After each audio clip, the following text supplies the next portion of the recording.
welcome to another episode of The Silly Kitchen. So, traditionally, I grew up eating lots of cabbage rolls. It was something that my mom would make all the time and I loved. But as an adult, I chose to never make them because I thought it was tedious, and I figured, you know what, I'm just gonna cut it all up on a plate anyway. So why do I want to roll all this stuff in a cabbage and spend all day making them? Well, I don't have to anymore because I decided to be lazy and make lazy cabbage rolls. And it's super easy, but it still has all the same flavors of a cabbage roll. You're just gonna have it kind of casserole style. So if you want to try this at home, here's some of the things that you're gonna need. Well, here's all the things that you're gonna need. So, of course, we need about a pound and a half of ground beef. I like to use lean or extra lean ground beef, and that way I don't have to actually strain any of the fat out because we'll use that as flavor. If you're gonna use regular ground beef, you're gonna find there's gonna be a lot more fat that cooks out of it, and you might wanna strain that out.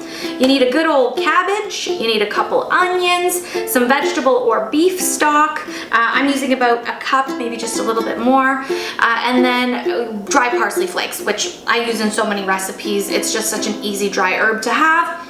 I've also got crushed red pepper flakes in this one. You can omit that out completely. It is not necessary to have it, but I like a little zing and a little heat, so that's why I have it there. Salt and pepper, of course, and you're gonna need 4 tomato products. Yep, I said 4. Okay, so stewed tomatoes. You want a can of tomato paste, good old ketchup out of the fridge, and about a cup of strained tomatoes. Now you can buy strained tomato in different jars in the grocery store, specialty stores. Just read the label if I'm gonna give you any tips on that. Make sure there's not too much extra stuff in it. The one I buy is literally tomato, salt. So that is pretty much all you need to get started on lazy cabbage rolls. So step number 1 is brown your ground beef. Now I know you guys all know how to brown ground beef, so I'm just gonna go put that over there and let this start cooking.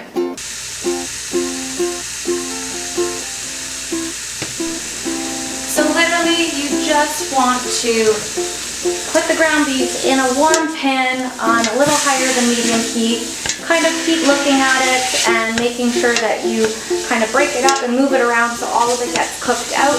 While it's cooking, it's a good time to season it with salt and pepper and start that process as well. So while that sizzles in the background, we'll kind of check on it periodically and do some mixing. This is where you can kind of come back to the cutting board and get your cabbage and your onions ready. So I'm going to try to use most of this cabbage because, well, it's not that big. It's probably about a medium-sized cabbage. Now, when you're cutting it up, just kind of take chunks off of it. And I want you to make not too small of slices. So kind of into cubey type pieces. I would say that would be a great consistency for it. If you want it a little bigger, a little smaller, it doesn't matter, but that kind of size. So just go ahead and chop up, just nice and rough. Just keep chopping up until you get all of your cabbage done. Go slow if you need to. We don't want to put any fingers into our lazy cabbage rolls. We're not that lazy. I want you to pretty much use the whole cabbage because I've got a medium one here. I want all of that beautiful flavor. If you run out of room on your cutting board, just get an extra plate and move these babies over because there's a lot of cabbage here, but it will cook down, I promise. It's not gonna be looking like this much when you're done with it. Now don't forget, go stir your beef up, season it with salt and pepper, make sure that it's cooking thoroughly. My English is interesting today. Yeah, go give it a check. So I've stirred my beef, I've added some salt and pepper, checked on it, make sure that it's doing well. I grabbed a bowl as well because we were going a little crazy with our cabbage over here, and I'm gonna want to transfer it into the pot easily. So get yourself a bowl and put all of that in here. Now, the next ingredient that you want to add is your tomato paste. So once your beef is all cooked out, add the tomato paste and stir it around in. So let's go do that. So just drop the tomato in. I usually scoop it out with a butter knife because that makes it a little bit easier to kind of get all the little bits of tomato paste out, and then you are all good. Just give it a quick little mix and cover it up and let it keep cooking.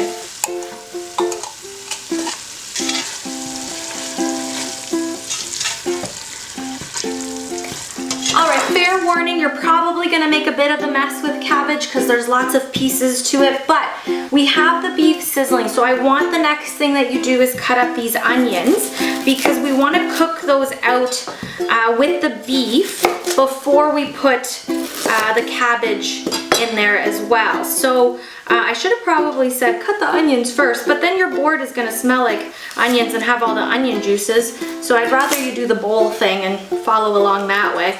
I mean, onion is a good flavor, so it's not a bad thing. Alright, so all I want you to do is cut these onions, peel the skin off, but cut these onions long and skinny.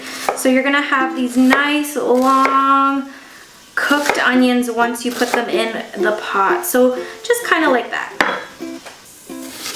So we're going to use, I'm thinking we might use 1 onion for this one. But you can use 2, you can use as much as you want. I mean, they are going to cook down quite a bit and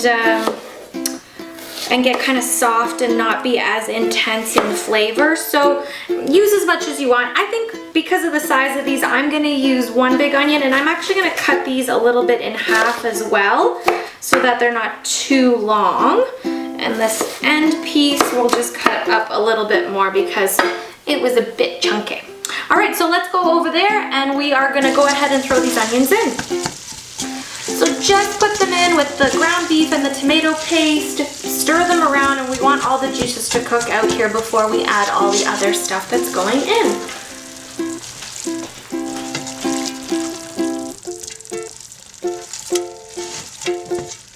We put the whole onion in, stirred it up, and we're gonna check on it every couple minutes here. Just kind of keep stirring, let all the juices from the onion kind of ooze out that flavor, because then we're putting everything else in. So that's kind of building your base and getting all that flavor on the bottom of the pan.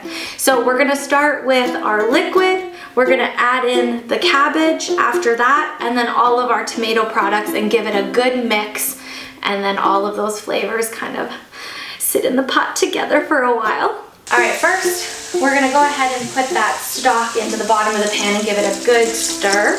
Then we're gonna add in all of our cabbage, give it another little stir.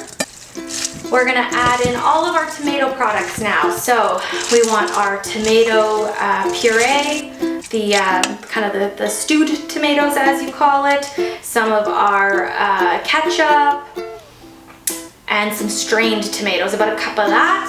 Season it well, add some salt and pepper if you don't feel like you did enough in the beginning, and give it a good stir. We're gonna keep it on the stove top, just on a little bit lower than medium heat for about 40 minutes because we need that cabbage to soften up. So now that it's all cooking on the stove top, like I said, give it a stir every 15 minutes or so. Just check on it, make sure nothing's sticking to the bottom, just all those sugars from the tomatoes and the ketchups. And then in about 40 minutes, we're gonna check on it one last time to see if it's ready to eat. You can see all the flavors have really come together in this. There are a ton of chunks of tomato. I can see the onions have kind of cooked out, so they're nice and soft, but I bet the cabbage still has some nice and kind of crispy tones to it. So let's have a little TV bite and see.